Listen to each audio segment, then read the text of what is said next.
به نام خدا و عرض سلام خدمت تمامی دوستای عزیز.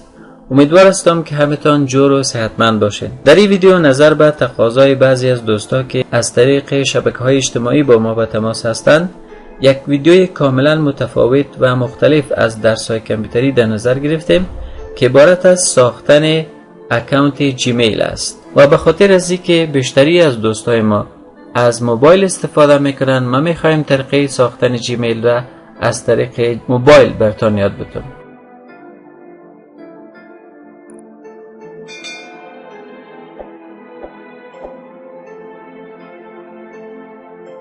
برای ساختن اکانت جیمیل من وارد موبایل تان میشین و از اینجا بالای کروم کلیک میکنین تا کروم باز شود. کروم وقتی که باز شد بالای سرچ باکسش کلیک میکنین و میرین در قسمت سرچ باکس نوشته میکنین create gmail account. بعدن create gmail account را بالاش کلیک میکنین، من وارد از این صفحه میشین. از اینجا بالای create a gmail account کلیک کرده من وارد از این صفحه میشین. از اینجا میرین بالای create an account کلیک میکنین، وارد از این صفحه میشین و در اینجا بعضی از مشخصات مانند نام و تخلصتان درج میکنین. بعدا در اینجا براتون یک ایمیل آدرس انتخاب میکنین و در اینجا پسورد را تایپ میکنین برای امی ایمیل آدرستان و امی پسورد را دوباره در پایین تکرار میکنین. مثل که ما در اینجا مشخصات درج کردیم. سمیر نامش است، فروتن تخلصش است و بعدا در اینجا یک ایمیل آدرس برش نوشته کردیم سمیر فروتن نقطه 1990 و بعدا در اینجا برش پسورد نوشته کردیم و امی پسورد را در پایین برش تکرار کردیم. مشخصات وقتی که درج شد من بالای نکست کلیک میکنین، من وارد از این صفحه میشین.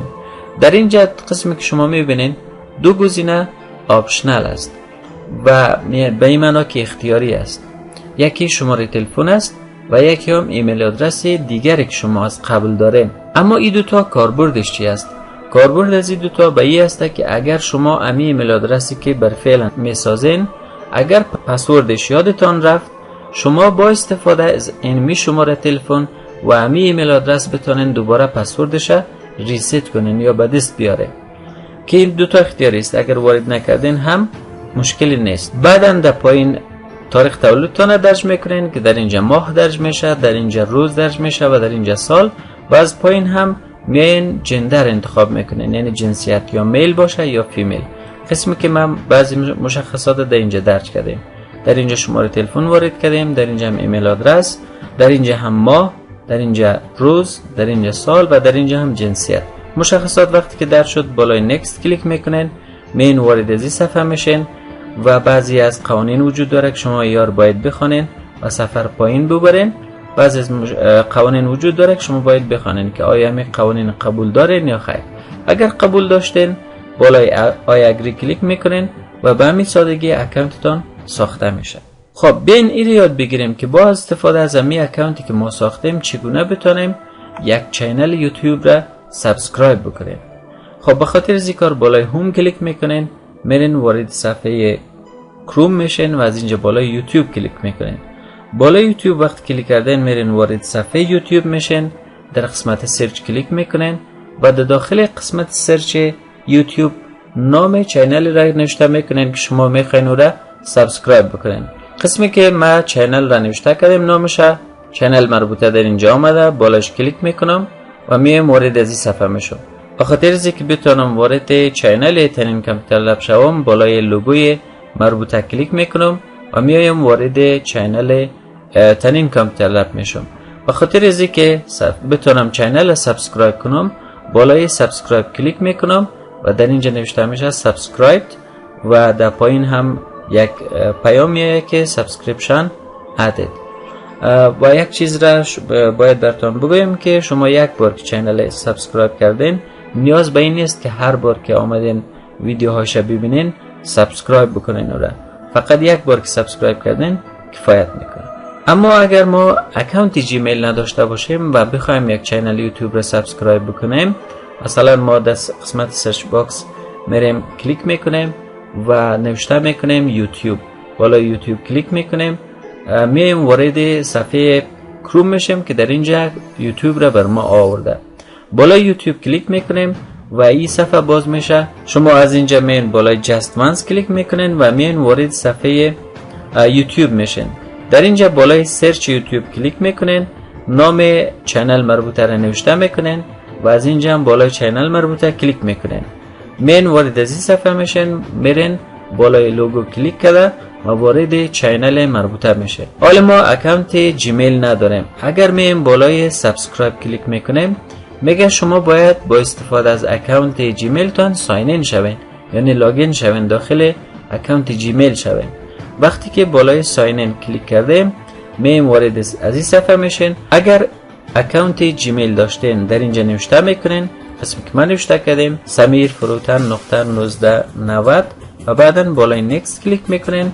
من در اینجا پسوردش را تایپ میکنین، اسمی که من نوشته کردیم و بعدا بالای نیکست کلیک میکنین. بالای نیکست کلیک کردین، از اینجا من بالای یوتیوب کلیک میکنین و بعدا میرین جست وانس را انتخاب میکنین. بالای جست وانس که کلیک کردین، من از اینجا بالای سرچ یوتیوب کلیک میکنین، نام چینل مربوطه را نوشته میکنین و بالای چینل مربوطه وقت کلیک کردین میایین وارد از این صفحه میشین. بالای لوگوی چینل مربوطه کلیک میکنین، وارد خود چینل میشین.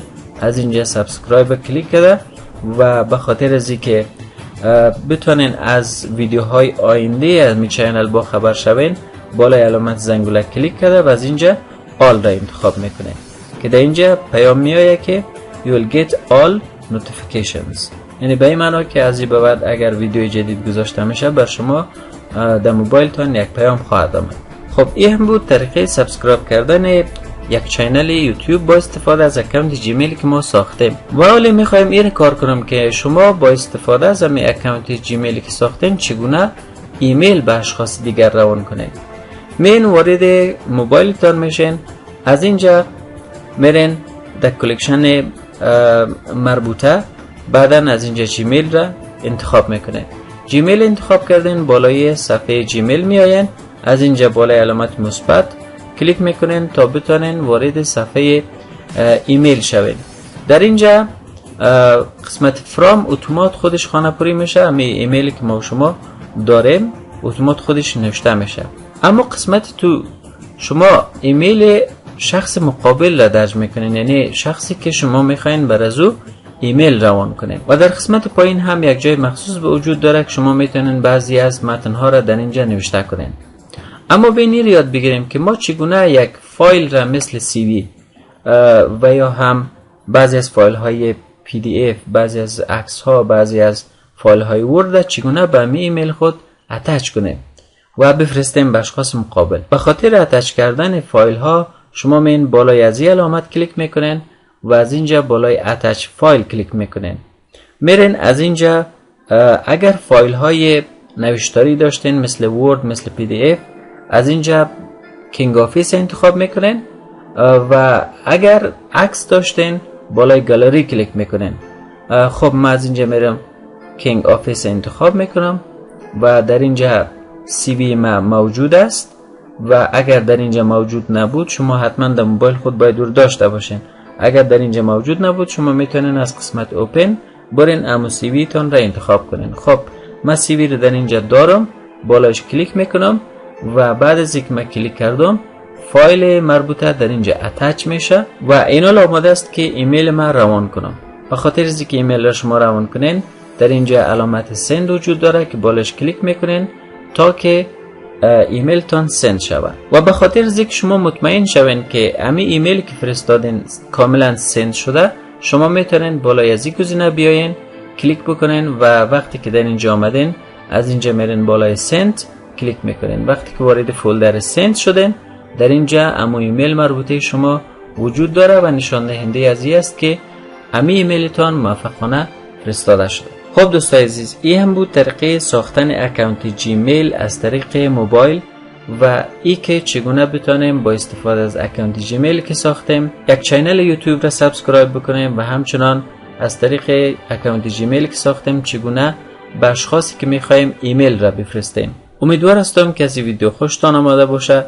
باز هم سپاسگزاری میکنم از تمامی کسایی که ویدیوهای ما را لایک میکنن، نظریاتشان را در قسمت کامنت با ما شریک میسازن و ویدیوهای ما را شیر میکنن. و از اشخاصی که تا حال چینل ما را سبسکرایب نکردن میخوایم که برای حمایت بیشتر از ما چینل را سبسکرایب بکنن، علامت زنگوله را فعال بسازند تا از تمامی ویدیوهایی که ما در آینده میگذاریم با خبر شوند. در آخر برای همه شما دوستان عزیز آرزوی موفقیت و کامیابی و صحتمندی میکنم. شاد و پیروز باشید.